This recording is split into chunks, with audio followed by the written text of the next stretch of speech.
Welcome back mga katambalan, mga hot topic and issue, pag-usapan natin. Update po tayo kay Alden Richard na kung saan nga po ay dumalo itong si Alden Richard sa kaarawan ng kanyang ka-business partner na si Mr. Jerry Santos. Si Mr. Jerry Santos po ay ang may-ari ng Mr. Freeze Ice King na kung saan nga po ay ka-business partner nitong si Alden Richard na ipinost nga ni Alden kamakailan lang sa kanyang IG story. May caption pa nga ng pasasalamat si Mr. Jerry Santos kay Alden. Ang sabi niya po dito ay thank you so much PF for your presence in spite of your busy schedule. Ayan, Alden Richard. Yan po yung sabi ni Mr. Jerry Santos. Samantalang na-interview naman ni Miss Gladys Reyes si Alden Richard sa naganap na PMPC Star Award na kung saan nga po ay natanong nitong si Gladys Reyes si Alden Richard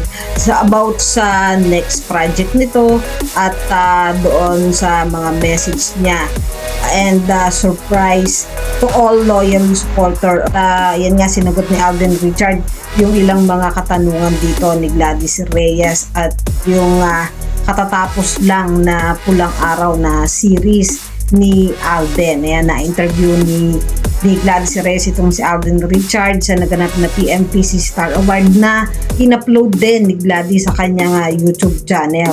Samantalang ipinost naman ni Alden Richard ang kanyang kaibigan na si Julia Montes na nakasuot nga ito ng pink na gown na kung saan nga idadalo itong si Julia Montes sa gaganaping ABS-CBN Ball. Talaga namang proud na proud itong si Alden Richard sa napakaganda niyang kaibigan na si Julia Montes. Yan yung mga update natin ngayon kay Alden Richard. Kayo mga katambalan, ano ang masasabi niyo? Mag-comment lang sa comment section at pag-usapan natin. Yan ang mga hot topic and issue dito lamang sa Tambalang Chiki.